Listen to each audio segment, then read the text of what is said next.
gloire et honneur soient rendus au Seigneur Jésus-Christ. Amen. Bien-aimés et chers missionnaires de par le monde entier, je vous apporte les salutations de notre Seigneur Jésus-Christ. Eh bien, je viens partager avec vous un thème très important et qui est la suprématie des réflexions théologiques sur les situations de vie. La suprématie des réflexions théologiques sur les situations de vie. Alléluia. Bien-aimés, il s'agit ici d'aborder ce thème à partir d'une théologie qui émane de la Bible et non celle qui émane des autres réflexions théologiques d'une autre religion. Alléluia. Vous savez bien que nous pouvons parler de la théologie islamique, nous pouvons parler de la théologie des Cathars, nous pouvons parler de la théologie bouddhisme, parler de la théologie confessionnisme, etc., etc. Mais nous voulons aborder ce sujet à partir d'une perspective biblique. Donc, il s'agit ici d'une théologie biblique. La suprématie des réflexions théologiques émanant de la Bible, bien sûr, sur les situations de vie. Alléluia. Bien-aimés dans le Seigneur, la toute première chose que je voudrais que vous notiez est que notre salut en tant que chrétien engagé est holistique et éternel. Holistique qui veut dire tout simplement que nous sommes sauvés dans tous les domaines de la vie. Ce n'est pas seulement spirituel.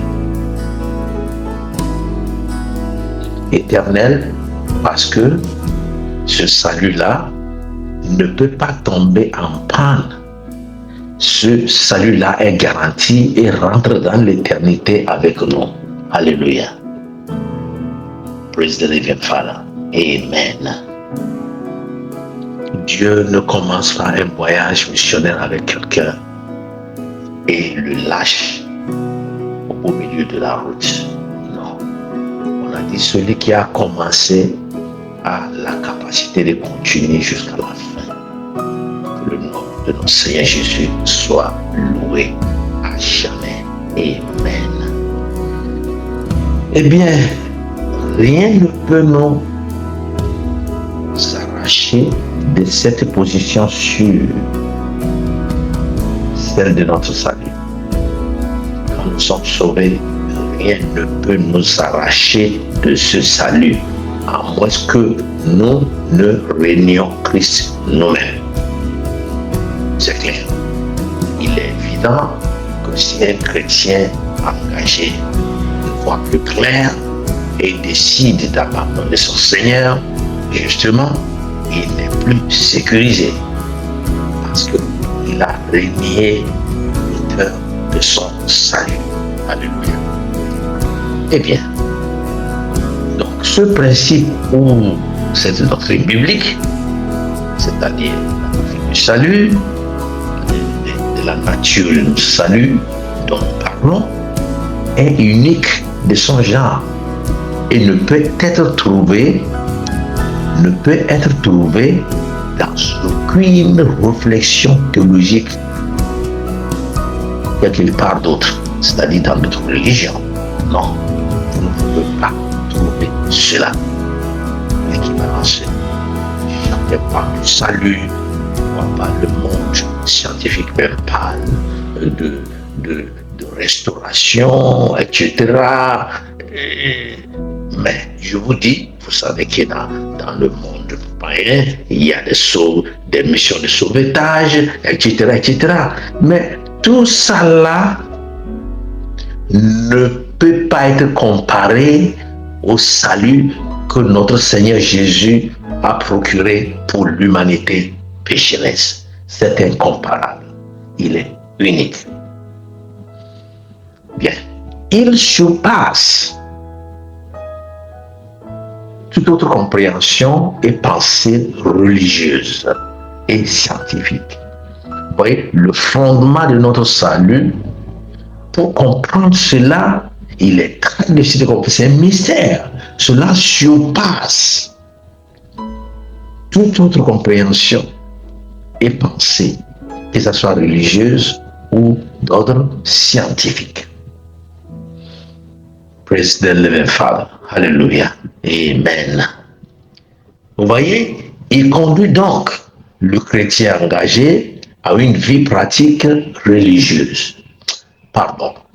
Il conduit donc le chrétien engagé, disais-je, à une vie pratique victorieuse. C'est-à-dire que lorsque votre position en Christ est claire et que vous êtes sauvé par sa grâce, c'est très clair que vous allez vous engager dans une vie pratique victorieuse. Vous ne pouvez pas perdre. Vous allez toujours gagner la bataille. Vous serez toujours au top. Au top, au top, au top, au top. C'est-à-dire que le monde ne peut pas vous dominer, quelles que soient les attaques. Ils ne peuvent pas réussir. N'est-il pas très clair que la Bible a dit, ne craignez même pas celui qui peut tuer votre corps sans rien faire à votre âme? Qu'est-ce que cela veut dire? C'est tout simplement pour vous dire que le salut que nous avons, que Christ nous a procuré, est intouchable. Personne ne peut toucher à ce salut. Mais vous pouvez le révoquer en régnant notre Seigneur. Mais je ne souhaite pas que cela soit votre portion dans le nom puissant de Jésus. Amen. Bien-aimés dans le Seigneur, en lisant 2 Corinthiens chapitre 13 et le verset 14, vous constaterez que ce passage biblique justifie cette vérité dont nous parlons. Cette vérité biblique concernant notre salut. Le passage de 2 Corinthiens 13, 14 le justifie clairement. Je vous donne le contenu. Il est écrit là que la grâce de notre Seigneur Jésus-Christ, l'amour de Dieu et la communion du Saint-Esprit soient avec vous tous. Vous tous représentent nous tous qui sommes sauvés en Christ. Nous tous qui n'avons pas renié notre foi. Donc, nous sommes sauvés et Christ est dans l'obligation de nous garder jusqu'à l'éternité. Donc, je reprends encore ce verset-là qui dit que la grâce de notre Seigneur Jésus-Christ, l'amour de Dieu et la communion du Saint-Esprit soient avec vous tous. Alléluia. Amen. Bien aimé. Quand vous explorez ce passage biblique, Christ nous a démontré l'amour de Dieu en accomplissant toutes les doctrines bibliques révélées dans la Bible. Oui, c'est la démonstration de l'amour de Dieu que Christ est venu faire. Oui, en mourant sur la croix pour nous, l'humanité pécheresse. Alléluia. Oui. Donc il a démontré suffisamment cet amour-là de Dieu en accomplissant toutes les doctrines bibliques révélées dans la Bible. Vous voyez, ce n'était pas gratuit. Hein? Il a fait quelque chose, il a accompli quelque chose. Vous voyez. Alors, en faisant cela pour nous, il a inauguré la grâce. En faisant cela pour nous, il a inauguré la grâce. On nous a imputé la grâce. Et la grâce est tout simplement le fait de ne pas mériter quelque chose qu'on vous offre. La grâce signifie tout simplement la force de faire ce que l'on ne peut pas faire soi-même. Donc, il a inauguré cette grâce-là pour nous parce qu'il a démontré à partir de l'amour que Dieu nous a montré, parce que Christ est mort sur la croix, et il nous a donné cette grâce. Alléluia. Il a même triomphé de la mort, notre plus grand ennemi. Alors, ça veut dire que la mort n'a pas pu retenir Jésus captif. Donc, il a triomphé de cette mort-là. Et tous ceux qui l'ont suivi, tous ceux à qui il a procuré ce salut-là, vont aussi triompher. Parce que même si nous mourons avant l'arrivée de Jésus, à son arrivée à la parousie, nous serons ressuscités et aurons un corps glorieux. Alléluia. Bien-aimés dans le Seigneur, quel privilège nous avons à notre Seigneur Jésus-Christ. Que la grâce de notre Seigneur Jésus-Christ, l'amour de Dieu et la communion du Saint-Esprit soient avec vous tous. Alléluia. C'est de cela qu'il s'agit. Ce passage nous explique clairement l'immensité de notre salut, la grandeur de notre salut irrévocable. Parce que cela est bâti sur l'amour de Dieu et nous jouissons de cela à cause de la grâce que Christ a inaugurée. Alléluia.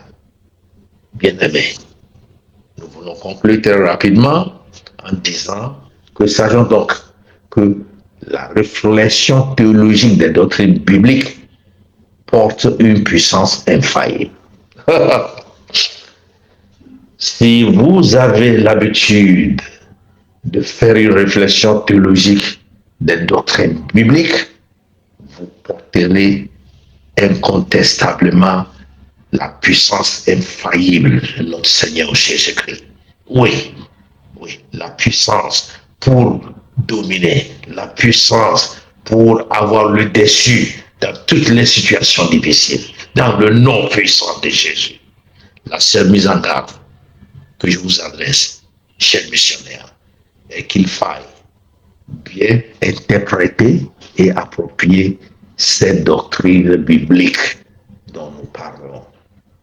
Alléluia. Alléluia. Faites donc attention pour ne pas quitter votre position sécurisée en faveur de la futilité que le monde matériel nous offre et qui a fait partie beaucoup, qui a obligé beaucoup de gens, même des serviteurs de Dieu, à renier sans le savoir leur sauveur.